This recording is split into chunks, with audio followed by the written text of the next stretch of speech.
자, 오늘 말씀의 첫 시작 내용은 이렇습니다. 오늘 인트로에서도 나눴고 내용하는 것들이 있는데 오늘은 우리가 말씀의 제목을 이미 광고할 때 알려드렸어요. 잃어버린 이름 찾기라고 했습니다. 그래서 오늘 첫 번째 잃어버린 이름 찾기의 첫 번째 시간이 될 텐데요.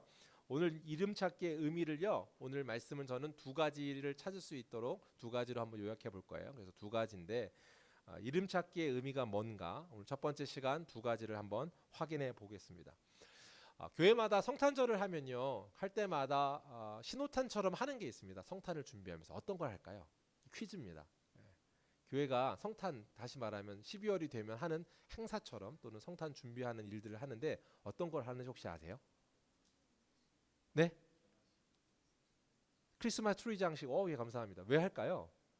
사실 뭐 나무 뭐 이런 게 의미가 있진 않을 것 같고, 예, 또 이 트리 장식을 하면 또 뭘 하죠? 뭐 네? 계란도 해요, 성탄절 때. 그럼 부활절인 것 같아. 괜찮습니다. 막 적극적인 자세 아주. 이렇게 하면 좋을 수가 없죠. 예, 감사합니다. 예, 감사합니다. 다른 사람 좋을까봐 체크해주는 이 센스. 예. 다른 것보다 뭘 하냐면 성탄이 준비되면 점등식을 합니다. 혹시 그런 거 해보셨어요? 성탄은 남서은혜 교회에서 크게는 안 하지만 수요일 날 했었고 보통의 교회들이 점등식을 합니다. 왜 할까요? 중요한 것은 점등식을 왜 하는지를 알고 하는 거지 그냥 하니까 행사처럼 트리를 만드니까 만드는 것처럼 트리도요 사실 다른 것보다 전구를 달고 그 안에 빛이 가득한 것들을 상징적으로 드러내기 위해서 트리를 많이 하죠. 제가 보기로 그 사라 자매가 집에서 이번에 크리스마스 트리를 미리 혼자 했다고 얘기를 하시더라고요. 엄마가 맞죠? 예, 막 혼자 장식하기도 하고 집에 트리 장식들을 하고 그러시기도 하죠. 그때 가장 중요한 것 중에 하나가 이 성탄을 기억하는 건데 예수 그리스도의 오심을 기억하는 건데 그와 관련되어 있는 게 빛이기 때문입니다. 그래서 점등식을 하는 거거든요. 그래서 트리를 만드는데도 전구 같은 걸 달죠. 보세요. 오늘 말씀을 보시면 그런데 그 이야기에 대한 것들을 담아두고 있어요. 오늘 말씀의 1절, 2절에 보면 큰 빛이란 말을 계속해서 반복해서 하고 있습니다. 2절 말씀인데요. 성경 갖고 계실 텐데 갖고 계시면 같이 한번 보시면 좋겠고 읽어주셔도 좋고요. 제가 한번 같이 읽을게요. 찾는 시간이 걸리니까 한번 찾으신 분들 같이 읽어줬으면 2절입니다. 시작. 흑암에 행하던 백성이 큰 빛을 보고 사망의 그늘진 땅에 거주하던 자에게 빛이 비치도다. 뭐라고 말하고 있어요? 큰 빛을 보고 빛이 비추도다라고 지금 반복해서 얘기를 하고 있습니다. 이 중요한 표현이에요. 무슨 말이냐면 이 장면에서는 메시아 예수 그리스도가 오신다는 사실을 이사야 선지자가 예언을 했습니다. 시간으로 치면 700년 훨씬 전입니다. 이때가 700년 초반, 그러니까 예수 오시기 전 700년 훨씬 이전에 이사야 선지자를 통해서 예언하셨는데 그 예수 그리스도가 오심을 가지고 어떻게 예언했는가, 어떻게 표현했는가? 큰 빛이 오신다라고 얘기했습니다. 왜 그렇게 말을 했을까요? 이건 중요한데요. 큰 빛이 오신다라는 것은 대비되어 있는 게 있어요. 여러분 한번 물어볼게요. 집사님, 큰 빛이 있으면 상대적인 건 뭘까요? 어둠. 아우, 역시 센스. 되게 어려운 문제였는데 이걸 맞췄습니다. 어둠이에요. 근데 단순한 어둠이 아니고 오늘 성경의 표현은 뭐라고 말해요? 흑암. 네, 흑암이라고 합니다. 근데 오늘 흑암이라고 하는 거에 대한 이미지를 여러분 갖고 계셔야 되는데 이 단어 원어의 의미도 그런데 이게 성경에 아주 처음에 나옵니다. 언제 나올까요? 태초에 나옵니다. 태초에 흑암이 혼돈하였던 것. 사실이요. 시작되어지는 시점에 그 어둠이라고 하는 상태에서 빛이 시작됩니다. 마찬가지로 예수 그리스도가 오시는 것은 새로운 시작입니다. 그 새로운 시작은 무엇을 의미하냐면 딱 하나예요. 불가능하다는 걸 알고 나서 새로 시작되는 겁니다. 뭐가 불가능해요? 안 되는구나. 될 수 없구나. 무슨 말이에요? 우리가 하나님을 찾아갈 수 있는 존재가 아니구나라는 것을 인정하는 것으로부터 새로운 시작이 있는데 그래서 어떻게 해요? 우리가 찾아갈 수 없고 그걸 따라갈 수 없기 때문에 그분이 오셨다라고 하는 것을 우리가 기억하는 크리스마스 성탄입니다. 도저히 할 수 없는 일을 하나님이 오신 것. 예, 그래서 그 이야기를 이야기하면서 큰 빛이라고 하는데 그 이유는 아주 중요합니다. 왜 중요하냐면 이 땅이 흑암이기 때문입니다. 처음에 혼돈하였고 아무것도 없다라는 무의 의미에서의 흑암이었다면, 어둠이었다면 지금은 다른 의미에서의 어둠이라는 것을 같이 내포하고 있어요. 이게 뭐예요? 불가능이고 악이라는 겁니다. 흑암, 그 땅에 있는 사람들이 흑암입니다. 그래서 빛이 필요합니다. 이 땅에는 빛이 필요한 상태입니다. 그래서 이사야 선지자의 말이 이렇게 선포되는 건데, 이 말을 이해하려면 이 말을 지금 이사야 선지자가 700년 전에 예수 오시기 전에 선포하잖아요. 그 당시 사람들한테 이 이사야 선지자의 선포는 역사적 배경을 가지고 이해할 수 있는 이야기입니다. 지금 말한 말을 알려면 역사적 배경을 좀 알아야 이 말이 좀 이해가 쉽습니다. 이 말은 이미 거슬러 말하고 있는 7장부터 8장, 9장으로 얘기하고 있습니다. 이사야서에는 예수님의 오심에 대한 것들을 예언을 상당히 많이 하고 있습니다. 앞에 7장에도 예언하고 있고, 오늘 우리가 보고 있는 9장에도 예언하고 있고, 11장 가서도 예언하고, 뒤에도 한 3장 정도 계속 예언을 하고 있습니다. 그러니까 상당히 많은 수의 장을 할애하여서 예언하고 있는 성경인데, 자, 그런 성경의 내용 이해하려면 역사적 맥락을 조금 알아야 되는데, 그 얘기를 잠깐만 한번 해볼게요. 역사적 맥락이 뭔지를 한번 살펴보기 위해서 오늘 1절을 한번 더 읽어봤으면 좋겠는데, 1절 한번 같이 읽어볼까요? 같이 읽겠습니다. 우리 같이 읽겠습니다. 시작.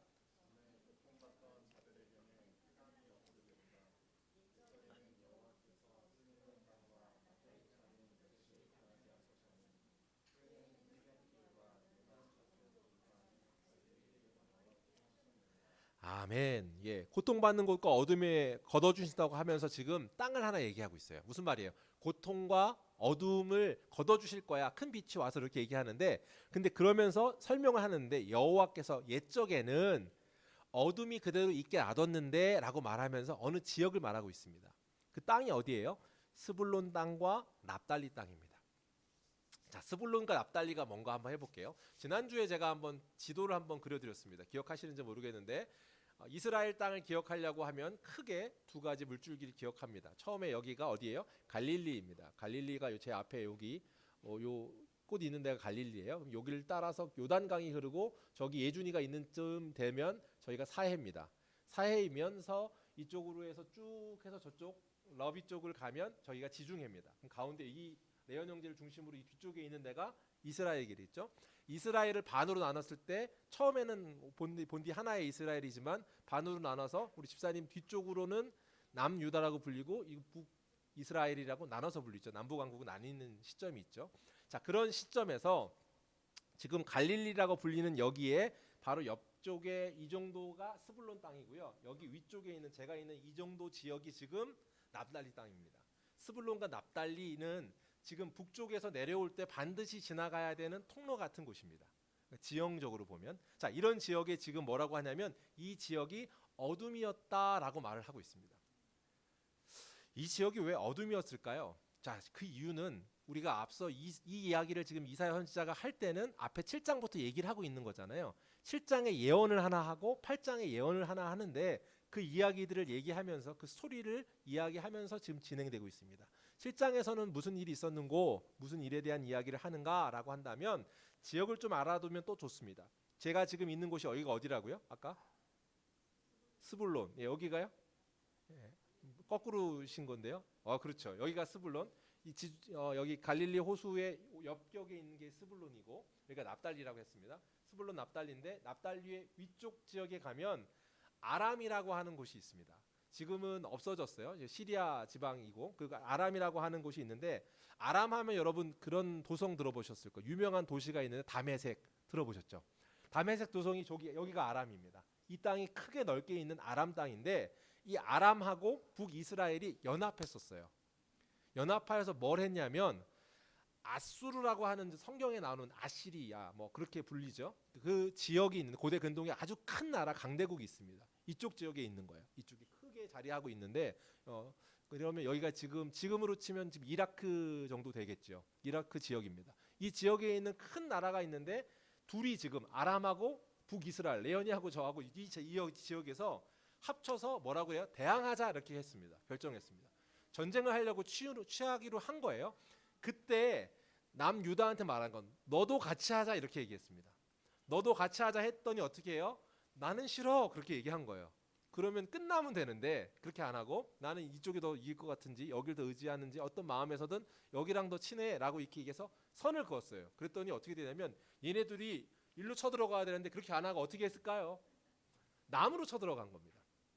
남으로 쳐들어가자고 해서 전쟁을 내려가는데 그랬더니 그 일 때문에 두려워서 막 벌벌 떨었더라라고 하는 이야기를 이야기하는 거예요.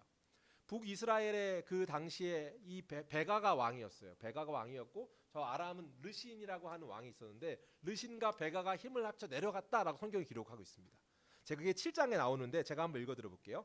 들어보세요. 7장에 있는 이야기를 제가 쉬운 성경을 읽어드릴게요. 1절에 이렇게 기록되어 있습니다. 아람과 에브라임 군대가 서로 힘을 합쳤다는 소식이 유다 왕 아하스에게 전해지자 아하스와 모든 백성이 크게 놀라며 두려워했습니다. 그들은 너무나 무서워서 바람에 흔들리는 숯불처럼 떨었습니다. 이 원어를 더 잘 설명한 단어가 이 성경의 쉬운 성경의 표현입니다. 얼마나 숯불처럼 떨었다 이렇게 얘기하고 있습니다. 아하스. 그 마음 가운데 두려움이 가득한 거예요. 그래서 막 떨었다. 근데 여기서 지금 하나 아셔야 되는 게 아람은 아까 말한 건 아람이라고 했는데 아람 군대라고 했는데 여긴 지금 뭐라고 지금 기록하고 있어요? 에브라임이라고 하고 있죠. 에브라임은 사실 북이스라엘의 대표적인 지파죠. 첫 번째 왕이 나온 지파이기도 하고 그래서 여기를 대표성으로 부를 때 이렇게 부릅니다. 그래서 에브라임 북이스라엘과 동격으로 지금 쓰는 경우가 많습니다. 자, 그러니까 지금 북이스라엘 그리고 아람 군대가 내려간다고 하니까 어떻게 해요? 지금 부들부들 떨었다 이렇게 얘기를 했어요. 자, 그렇게 해서 부들부들 떨 때 하나님이 성경은 7장에서 또 뭐라고 말해주냐면 그걸 무찔러주기 위해서 어떻게 하겠다. 걱정하지 마. 내가 지켜주는 거야. 내가 너희들을 지킨다. 너희를 이기게 해준다라고 말씀해 주세요. 그러면서 내가 뭐 애굽의 뭐 벌떼, 애굽의 파리떼를 이용해서 내가 너희를 보호하는 일들을 하고 또 아수르는 뭐라고 말하냐면 벌떼라고 부릅니다. 벌떼를 일으켜서 아수르에서 이렇게 한다라고 해요. 결론적으로 말하면 실제 남유다를 아수르가 내려와서 이들을 구해줍니다. 지금 연합군을 북이스라엘과 아람 이 연합군의 체제에서 내려왔을 때 남유다를 지켜주는 일을 합니다. 자, 이렇게 지켜주고 전쟁을 하고 계속해서 반복해서 일어나는데 자, 이 이야기를 할 때 이렇게 역사적으로 이 사건이 일어난 것들 뿐만 아니라 이들을 구해내는 일이 있었는데 그런데 문제는 뭐냐면 그렇게 구해주고 도와주는 일을 하는 것을 통하여서 이 두 나라는 사실 멸망하거든요. 그러니까 아람 군대는 아예 사라져 버립니다. 그래서 역사 속에서 이름이 없어져 버리고 북이스라엘은 아수르의 속국이 됩니다. 그게 700 BC 722년 경이 되는데 그래서 속국이 되는 시대가 이 성경에 나와 있는 스토리의 이야기인데 속국을 만들어 버리는 것뿐만 아니라 침몰시켰어요. 그러면 남유다는 이제 살아났잖아요. 이 둘이 이제 없어졌으니까. 그때 남유다가 경험하고 기억해야 되는 건 뭘까요? 이게 우리가 어떻게 살았지라는 걸 알아야 되잖아요. 성경에서는 뭐라고 말했어요? 하나님이 계속해서 선지자를 통해 가르쳐 주셨어요. 너희를 내가 지켜줄 거고 임마누엘의 하나님 내가 함께함으로 너희를 보호할 거야라고 말했어요. 근데 남유다가 다른 생각을 했습니다. 어떤 생각을 했을까요? 우리를 지킬 수 있는 게 누구라고 생각한 거예요? 네, 아수르라고 생각한 거예요. 아, 역시 힘 있는 군대가 우리를 지키지. 우리가 선택이 맞았어. 우리가 그러니까 동맹 안 맺길 잘한 거야. 막 부들부들 떨었지만 그때 선택이 옳았던 거야라고 그들이 해석을 해버렸어요. 이 문제 어떻게 생각하세요? 그들이 해결책이 아수르라고 생각했거든요. 그랬기 때문에 이들이 위협할 때도 그냥 버틴 건데 역시 우리 생각이 옳았어, 우리 선택이 맞았어라고 했는데 결론부터 말하면 그 뒤로 또 어떤 일이 일어나는가? 아수르가 700 BC 701년경 701, 2, 3년 그 역사에선 701로 보통 보는데요. 아수르가 이제는 또 내려옵니다. 또 내려서 어떻게 할까요? 누굴 공격할까요? 남유다를 공격합니다. 그 남유다를 공격하는데 그게 이사야 8장에 보면 8장 8절에 나오는데 어느 정도까지냐면 물이 차 올라서 목구멍 바로 아래까지 오를 정도만 온다 이렇게 말합니다. 한번 읽어드려 볼게요. 8장 8절이 여러분 성경책에 있으실까요? 한번 읽어드려 볼까요? 같이 읽을까요? 같이 읽을게요. 시작.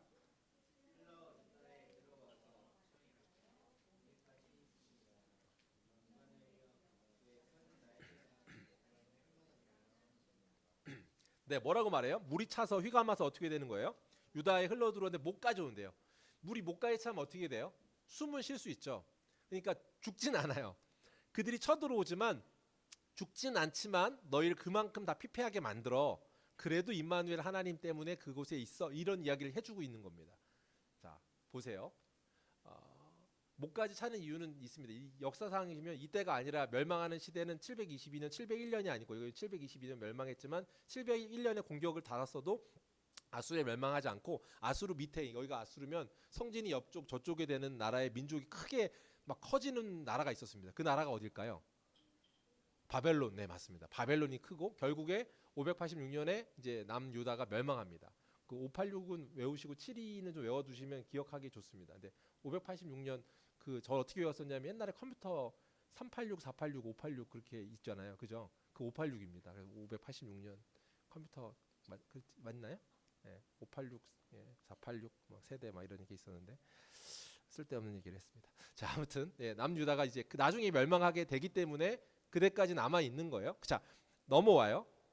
그리고 나중에 진짜 586년, 586 때 또 넘어서 또 남유다가 침공해 그때는 진짜 완전히 멸망하고 포로로 다 잡혀가요. 자, 보세요. 제가 지금 계속 몇 번 제스처를 계속 했는데 처음에 연합군에 있을 때 아수르가 쳐들어왔을 때 720년 뭐 어간이었고 701년에는 이제 남유다를 공격하려고 아수르가 넘어올 때 또 586 그때도 와서 이제 침공할 때 지금 뭐라고 제가 제스처를 하고 있어요?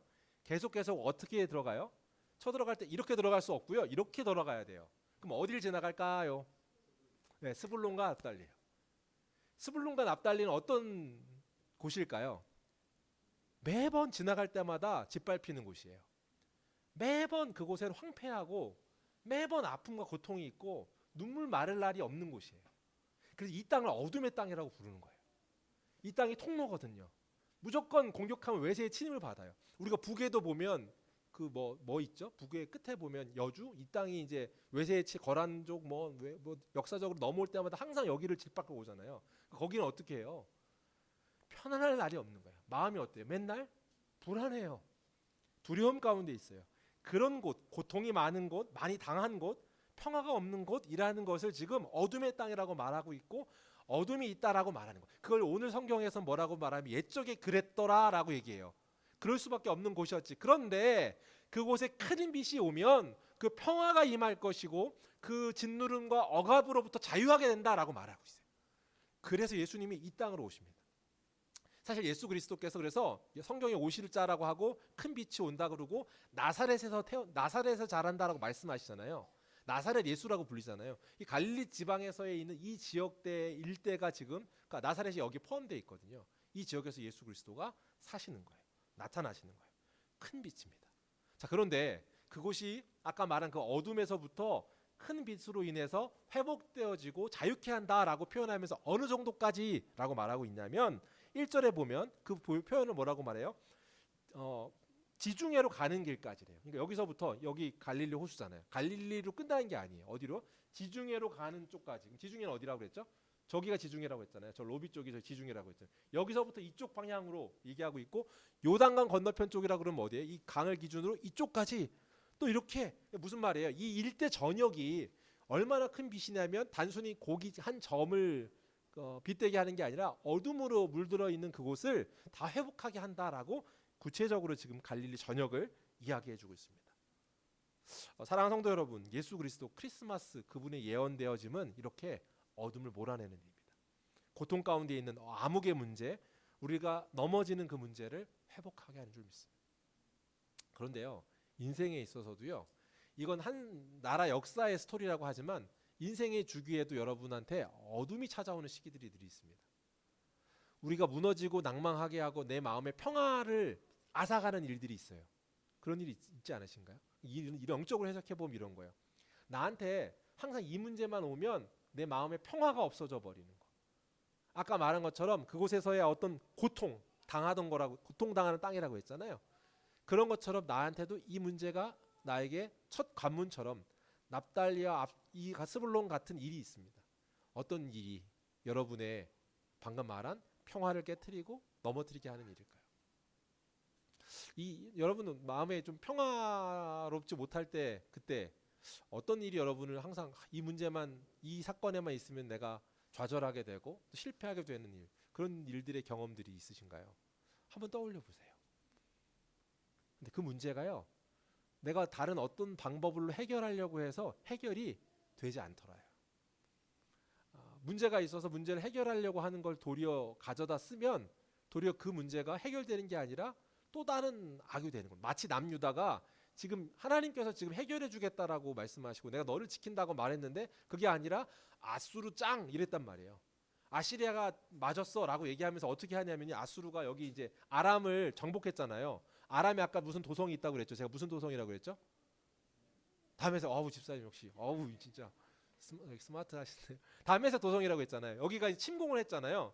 여기 아람을 먹어버렸어요. 그리고 나서 다메섹에다가 자기들의 신전을 세워요. 신전을 세우고 그것들을 만들었는데 남유다는 어떻게 하냐면 역시 아수르가 짱이야라고 하면서 뭘 하냐면 그 신전과 같은 것을 똑같이 갖다가 남유다에 또 세워요. 무슨 일을 하는 거예요? 지금 영적인 문제를 자기가 해결해 보려고 하는 거예요. 힘 있는 사람이 맞아.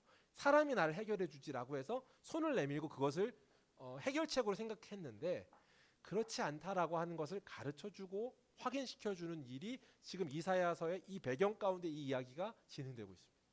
그 얘기를 지금 해주고 있는 거예요. 그래서 이 문제, 어둠의 문제, 고통당하는 문제, 이것을 아수르가 짱이야 이렇게 하고 있는 사람의 수준이 우린 거예요. 그럼 어떻게 돼요? 계속 반복해요. 해결책을 찾지 못하고 문제 가운데 뱅글뱅글 결국 고통에서 헤어나오지 못하는 거. 그게 우리랍니다.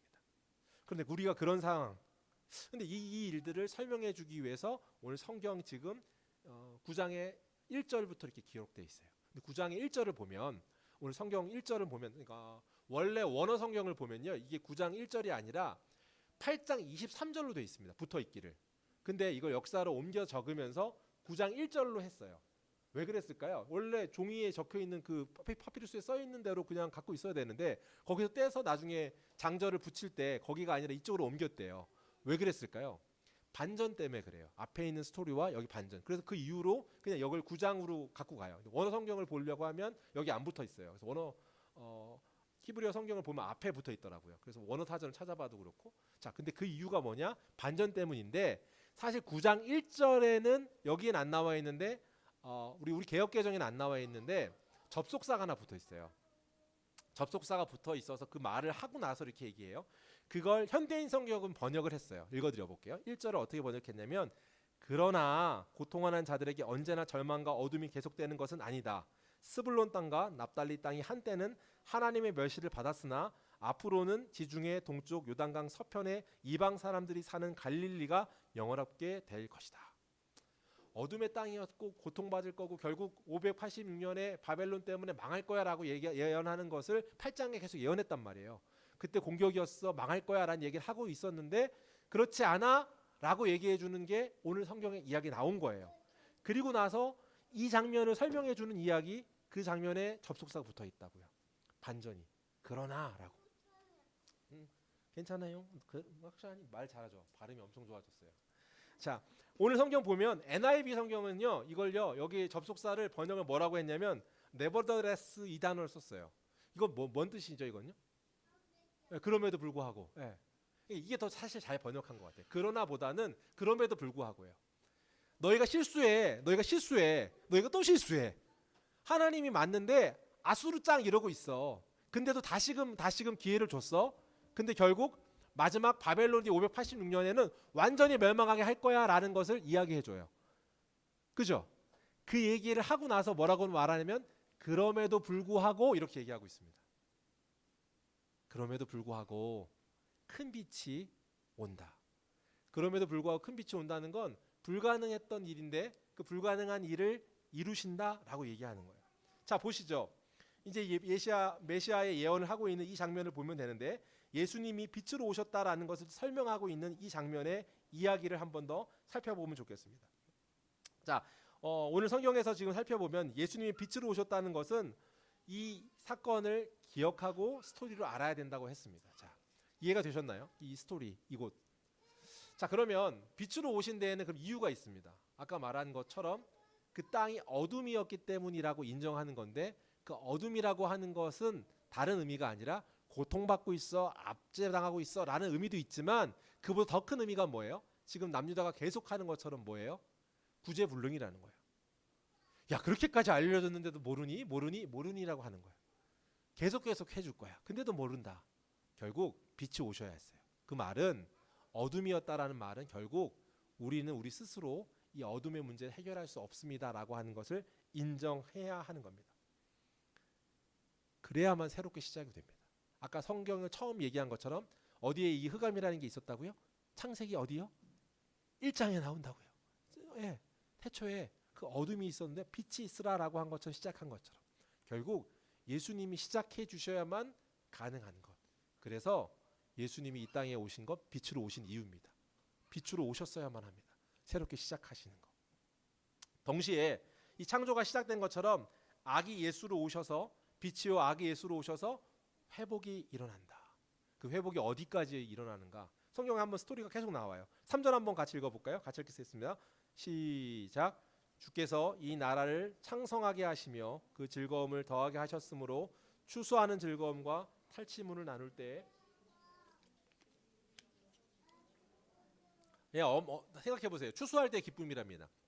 여러분 농경 사회에서 추수할 때의 기쁨은 어떤 걸까요? 그가 살았던 목표의 결론을 얻는 겁니다. 아주 큰 기쁨입니다. 그죠? 그걸 위해서 지금 시간을 수없이 노력하고 1년 내내 고생하다가 추수하는 기쁨이잖아요. 그런 기쁨을 얻는데요. 그뿐만 아니라 추수하는 기쁨뿐만 아니라 어떤 기쁨을 얘기하고 있냐면 중요한 기쁨에 대한 표현이 나와요. 그게 뭐예요? 아까 성경에서 표현하고 있는 표현인데 이 두 번째 뭐예요? 소득을 나눈대요. 탈취물을 나눈대요. 탈취물이 뭘까요? 전쟁에서. 쉽게 말하면 당시에는요 전쟁이 좀 잦았습니다. 그 고대 근동 지방에서의 뿐만 아니라 고대 그 문화 가운데 전쟁이 많았는데 그러면 탈취물로 얻는 거는 아주 큰 소득입니다. 사실 전쟁을 통해서 얻는 탈취 그걸 나누는 것 그죠?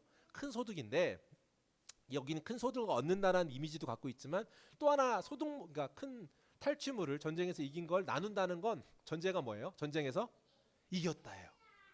그러니까 기쁨을 어떻게 표현하냐면 네가 궁극적으로 바라던 것 수확하려고 했던 마지막 최종 목적을 얻는 것 같은 기쁨이고 압제받았고 고통받고 두려워했던 그 전쟁의 위협으로부터 승리하는 것 같은 기쁨이야 라고 말하는 거예요. 큰 빛이 오신 것은 완벽한 그들이 갖고 있는 그들이 추구하는 모든 것이 해결되는 것 같은 그런 기쁨입니다. 말로 다 할 수 없는 기쁨입니다. 그런가 하면 4절에 보면 그 승리가 구체적으로 뭐냐라고 나누는데 이것은 그들이 그 아기가 와서 뭐래요? 무겁게 먼 멍에와 어깨에 채찍 압제자의 막대기를 주께서 꺾으시되 미디안의 날과 같이 하셨습니다라고 합니다. 간단하게 생각해 보면 돼요. 멍에는 뭔가요? 짓누르는 게 있죠. 속박하는 게 있죠. 그런 것으로부터 자유하는 거예요. 어깨에 채찍은 뭐예요? 채찍은요 외부에서 때리는 거잖아요. 외부에서 오는 여러분을 공격하는 무언가가 있을 겁니다. 여러분 어떤 게 항상 여러분 힘들게 하는 거예요? 환경의 문제, 외부에서 자극하는 어떤 관계적인 문제 무엇일까요? 압제자의 몽둥이 여러분 능력 밖의 힘 거대한 힘이 짓누를 때가 있죠. 그러한 괴롭힘, 협박, 조롱 그와 같은 문제들 다양한 문제들이 있을 거예요. 이런 문제들이 지금 같은 맥락에서 지금 있을 거야라고 해요. 그런데 주께서 꺾으시되 그런 일들을 다 꺾어버리신대요. 주께서 꺾으시되 미디안의 날과 같이 하셨다. 그걸 꺾어버리는데 미디안 같이 한다는 건 뭔가요? 이것도 역사에 나오는 이야기가 이 지역을 배경으로 얘기하고 있는 거예요. 미디안의 날은 뭐냐면요. 사사기에 보면 이 사건이 기록되어 있습니다. 사사기에 보면 이 지금 미디안 군대가 쳐들어온 것을 사사시대에 이것을 기드온이라는 사사가 이것을 와서 싸우는 이야기예요. 혹시 기드온 하면 뭐가 떠오르세요? 할렐루야 어떻게 하셨어요? 300 용사가 나오죠. 우리가 알고 있는 것처럼 기드온 300 용사가 나옵니다. 잘 아는 것처럼 군대를 최대한 방어하려고 해서 끌어 모았는데 32,000을 모았습니다. 턱없이 부족합니다. 근데 32,000을 모았는데 전쟁에 나가려고 모았다가 다 돌려보내고 10,000명만 남으라고 해서 10,000명이 남았습니다. 그런 뜻 아니야. 더 돌려보내라고 해서 몇 명이 남아요? 300명이 나왔어요. 그때 그들이 싸운 게 미디안과 싸운 거예요. 그죠? 미디안과 싸우는 날처럼이라고 말하는 건 그럼 무슨 말이냐면 하나님께서 이 싸움을 누가 했다는 걸 보여주려고 300만 남긴 거예요. 하나님이에요. 고통과 압제 아까 말한 것처럼 멍에 이런 모든 것들이 있었어. 널 외부에서 오는 채찍도 있었어. 거대한 힘이 있어서 너를 누르는 게 있었어. 그런데 그 모든 것으로부터 지키고 보호하는 거 누가 하는 일이야? 하나님이야 라고 가르쳐 주세요. 하나님이 하신다고. 하나님의 힘으로 없앤다고 그렇게 가르쳐 주셔요. 그리고 그 이야기를 어떻게까지 얘기하냐. 군인들이 신던 뭐예요? 피 묻은 겉옷과 짓밟던 군복 이런 것들을 어떻게 해요? 다 살라버린대요. 다 태워버린대요. 일순간 쫙 타는 것처럼. 그렇게 살라버리고 다 태워버린다. 고통, 그 평화를 깨트리는 것, 매번 넘어뜨리는 여러분의 무언가의 문제, 그것을 예수 그리스도 그분의 힘으로 태운다. 사랑하는 성도 여러분, 여러분에게 갖고 있는 압제와 멍해와 핍박을 예수 그리스도 그분께서 해결하시는 줄 믿습니다. 그래서 이 문제에 대해서 예수님이 오셔서도 그 말 하잖아요. 멍해를 지는 것, 내가 지고 가는 것을 가고 짐지는 너희에게는 원치 않는다라고 해요. 수고하고 무거운 짐진 자들아 다 내게로 오라, 내가 너희를 쉬게 하리라. 그분이 하시는 말이죠. 오셔서 그분이 하신 얘기들이 이 세 가지의 성품과 능력이 나에게 있다는 것을 선포하시는 분이에요. 자, 그 말씀을 하셨는데 그런데 궁금해야 합니다. 뭘 궁금해야 되냐면 이 아픔의 상처가 해결된다고 했는데 이건 어떻게 해결되는 건가라고 하는 거예요. 기능적으로 가족 속에서 어떻게 이것이 가능한가라고 하는 것을 말해야 됩니다. 해결책에 대해서. 한번 보시죠. 그 답이 6절에 나오는데 그 6절이 뭐라고 되어 있냐면 이렇게 되어 있습니다. 이는 한 아기가 우리에게 낳고 한 아들을 우리에게 주신 바 되었는데 그의 어깨에는 정사가 매였고 그의 이름은 기묘자라 모사라 전능하신 하나님이라 영존하시는 아버지라 평강의 왕이라 할 것이라. 자, 첫 번째, 예수님이 아까 말한 두 가지가 있다고 그랬어요. 이 시간 우리가 잃어버린 이름인데 첫 번째 큰 빛이었습니다. 첫 번째 이름이요. 두 번째 이름은요, 아기예요. 아기로 오셨어요. 큰 빛이에요. 빛으로 오신 아기 예수예요. 그래서 이 오늘 본문의 사실 첫 번째 숨은 그림, 숨은 이름은요, 빛으로 오신 아기 예수. 이 두 가지 이미지를 지금 말하고 있어요. 빛으로 오셨어야만 했어요. 그죠? 그리고 두 번째로 아기로 오셔요. 왜 아기로 오실까? 참 이게 어려운 아이러니입니다. 아기인데 아기가 어떤 어깨에 주권이 있고 통치할 힘이 있다. 특별한 묘사를 하고 있어요. 기묘자라 모사라 하고 있습니다. 기묘자 모사는 무슨 뜻인가요? 기묘자라는 말은요. 이게 또 원어를 보면 또 기묘자라는 말 한국말 뭐 한자어를 풀어봐도 찾아봤더니 이렇게 되어 있더라고요. 사람의 지혜나 능력으로 이해할 수 없을 정도로 놀랍다. 이게 기묘자래요. 아주 놀랍다라는 얘기예요. 그러니까 사람의 수준이 아닌 것에 놀라운 탄식 같은 거죠. 감탄하는 거죠. 자, 모사는 뭔가요? 우리가 아는 것처럼 책사, 모사 뭐 그렇게 하죠. 우리가 막 삼국지 보면 또 모사 나오고 그런 것처럼 조언자, 영어로는 뭐 카운셀러 이렇게 되죠. 이 단어를 사실은요 따로따로 보지 않고 보통 요즘의 해석은요 기묘자라 모사라를 하나로 봅니다. 그러니까 이걸 하나로 해서 영어 성경도 원더풀 카운셀러 이렇게 번역을 했어요. 그러니까 우리가 상상할 수 없는 수준으로서의 아름다움이라는 표현도 가능하고 상상할 수 없는 조언자, 우리의 문제를 공감해 주는 분이란 뜻이에요. 예수 그리스도가 그런 분이십니다. 예수 그리스도가 우리의 모든 것을 완벽하게 공감할 수 있습니다. 여러분이 갖고 있는 아픔과 여러분이 갖고 있는 상처와 말할 수 없는 슬픈 모든 것들을 아기 예수 그분은 모두 경험하셨고 실제로 그것을 우리가 갖고 있는 것을 갖고 계세요. 그래서 성경에서 신앙 용어로 이걸 뭐라고 말하냐면 체휼이라고 해요. 그분이 우리가 갖고 있는 모든 고통을 다 경험하고 이미 알고 계시다. 아픔을 알고 있어서 우리를 위로해 줄 수 있는 분이래요. 생각해 보세요, 여러분. 예수 그리스도 그분이 여러분이 생각하는 배신의 문제, 여러분이 생각하는 버림받음의 문제, 조롱의 문제, 핍박의 문제, 압제와 고통의 문제, 이 모든 것들 우리가 알잖아요. 그분이 그걸 오롯이 다 겪으세요. 그리고 완전히 그걸 이해한 상태에서 우리를 공감해 주세요. 여러분의 상담자, 카운셀러 상담자가 돼서 여러분의 이야기를 들어주실 수 있는 분, 완벽한 분, 그분이 아기 예수로 오셔서 그게 가능하세요. 그런가 하면 아까 전에도 제가 나눴었는데 잠깐 얘기했었는데 몇 장에 나온다고 했던가요? 성경에 보면 이사야에서도 보면 7장, 9장, 11장 제가 이런 거 외우는 거 되게 좋아하거든요. 외우시라고 맨날 계속 알려드리는데 도움이 안 되는 것 같긴 한데 아무튼 42장, 50장, 53장에도 나옵니다. 그러니까 나오는데 그것도 외우는 방법이 제가 만들어 왔는데 하면 지금 시험 될 것 같으니까 하진 않겠는데 아무튼 이렇게 계속 나와요. 근데 나오는 것 중에 11장에 가면 또 중요한 표현이 나오는데 이새의 뿌리에서 나온다라고 설명하고 있어요. 오늘 2장 읽어 오셨잖아요. 2장에서 보면 마태복음에 뭐가 나와요? 족보 나오죠. 족보에 나오는데 이새 이름 나오잖아요. 무슨 말이에요? 700년 전에 이미 예언됐던 거예요. 이 집안에서 나와야 된다. 근데요, 이 족보를 가르쳐 주는 게 어떤 얘기라고 우리 2장에서 팀 켈러가 말하던가요? 이거 굉장히 부끄러운 거예요. 이렇게 족보를 나열하지 않아요. 그 당시에 족보는 이력서예요. 나를 어떤 사람인지 보여주는, 내가 어떤 가문 사람이야 이걸 보여주는 게 족보거든요. 나 어느 가문이야, 그거 이런 거 있잖아요. 우리 집에 영의정 몇 명 나왔어, 뭐 이런 거 얘기하는 거. 지금도 그런 분들 있잖아요. 우리 어디 씨야, 어디 김씨야라고 할 때 우리 가문에 어디는 그 왕가에 몇 명이 있었고 이런 것들을 얘기하는 게 그 당시 이제 문화였던 것 같은 거예요. 그래서 족보는 굉장히 이력서입니다. 그런데 이력서에는 자기가 빛날 만한 걸 쓸까요? 반대되는 거를 쓸까요? 빛나는 거 쓰죠. 근데 말도 안 되는 지금 이력서를 쓴 거예요. 거기에 어떻게 돼 있어요? 여인의 이름이 무려 천하다 생각하는 여인의 이름을 족보에 넣어요. 그런 건 없어요. 5이나 써 있어요. 그런가 하면 거기에 여인 중에 어떤 게 있어요? 창기가 나오고. 창기만 나옵니까? 그뿐만 아니래요. 어떤세요? 근친상간에서 애가 나왔다는 것을 버젓하게 다 기록하고 있어요. 그런가 하면 굳이 그렇게 기록하지 않아도 되는데 다윗에게 솔로몬이 낳았다는 얘기를 하기 위해서 그가 살인자였어라는 이야기를 우리아를 통하여 우리아의 아내를 통해서 낳았다라고 표현해요. 왜 그렇게 표현해요? 우리아 아내 안 써도 되잖아요. 왜 써요? 살인자를 통해서 아이가 나온 가문을 통해서 지금 이렇게 돼서 그 집안에 예수가 나왔어라는 얘기를 해주고 있어요. 살인자여도 상관없어. 예수 그리스도 그 가문이 고통이 있는 근사하고 되게 럭셔리하고 뭔가를 가진 것 같은 사람들만 와서 그 일이 가능한 게 아니고 누구나 다 가능해 라는 것을 가르쳐 주려고 그 족보를 기록하셨잖아요. 그 가문에서 온다라는 것을 이사야 선지자가 11장에 이새의 집안에서 날 거고 아기로 날 거라는 걸 이야기해줘요. 그리고 나사렛에 자랄 거라는 거 얘기해줘요. 미가서에 가면 그 베들레헴에 태어날 거라는 것도 가르쳐줘요. 거기 태어나기만 하고 다시 와서 자라잖아요. 그 역사의 모든 조합들이 완벽하게 이루어지는 것은 기적이죠. 불가능한 일이죠. 그 일이 이루어졌다라는 것이 크리스마스입니다. 사랑하는 성도 여러분, 성탄이요 이런 의미를 갖고 있어요. 흠투성이 인간의 가문에서 예수가 태어나셨어요. 아기로 태어났다는 건 그런 거예요. 그러니까요, 아기로 태어났다는 건 우리의 상상을 뛰어넘는 일이에요.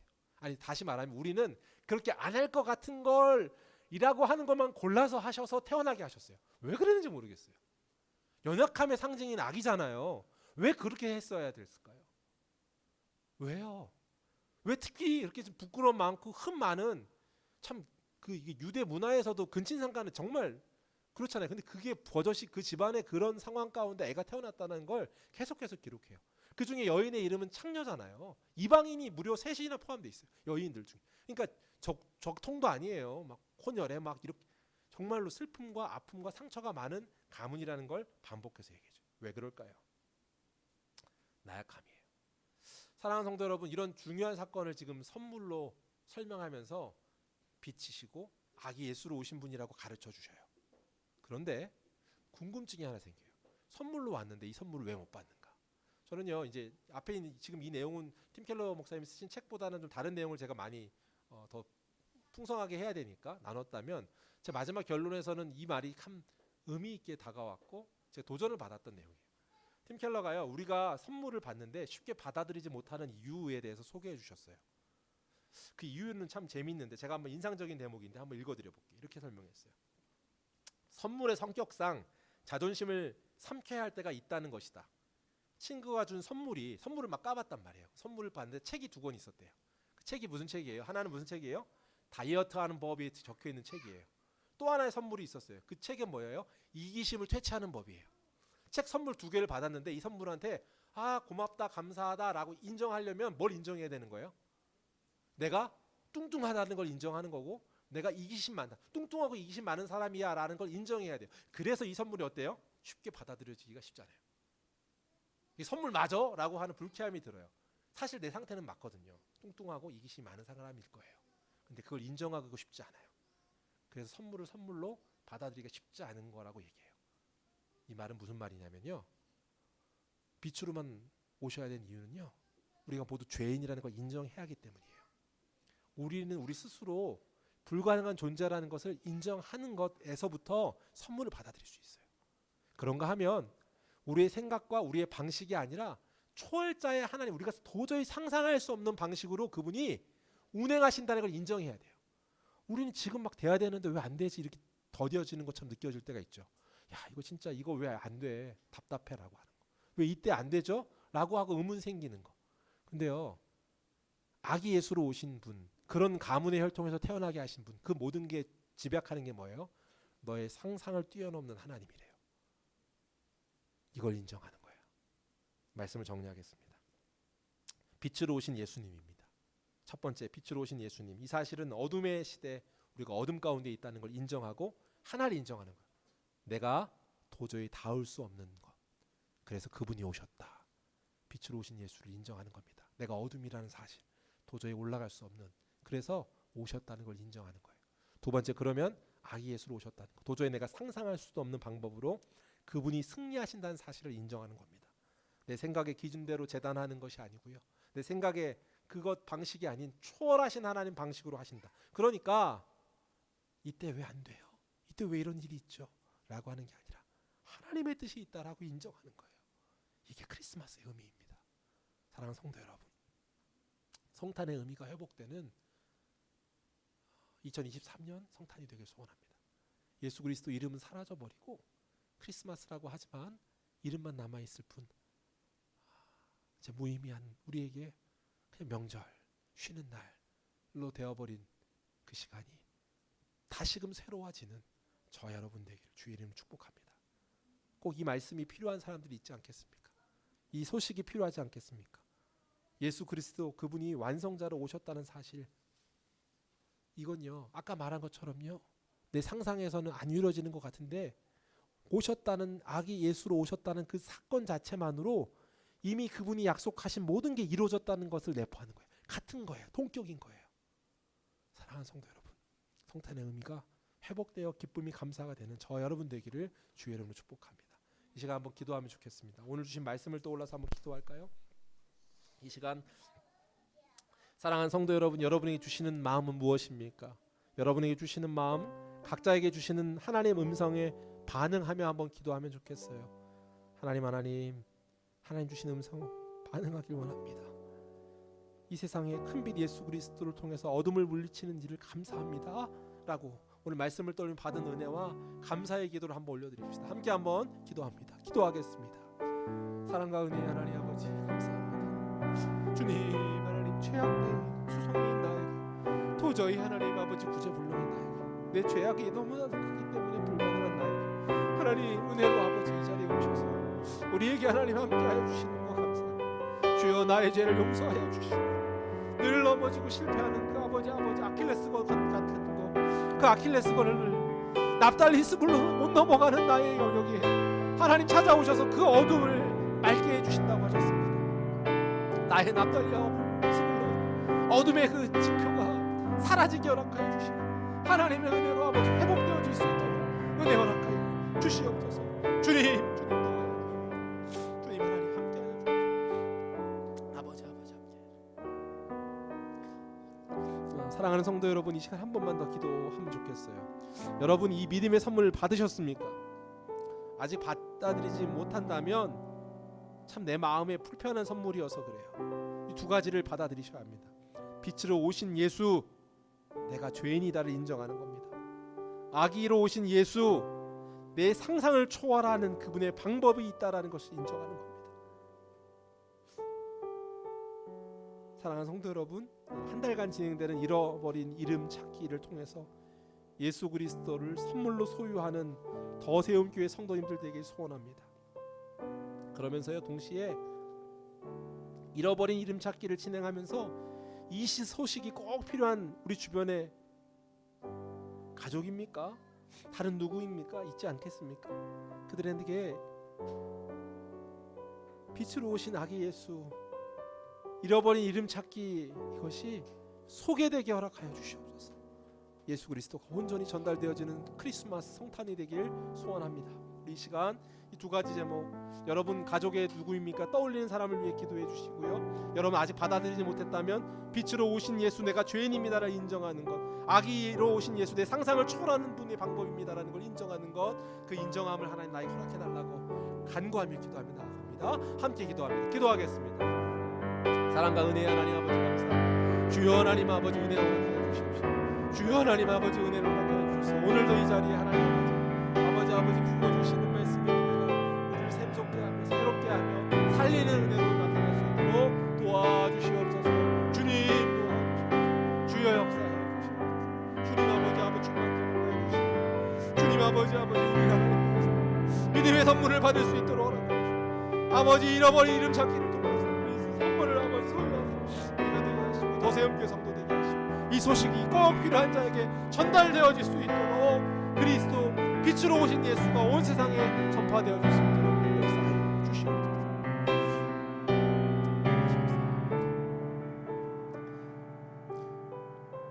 사랑과 은혜의 하나님 아버지 감사합니다.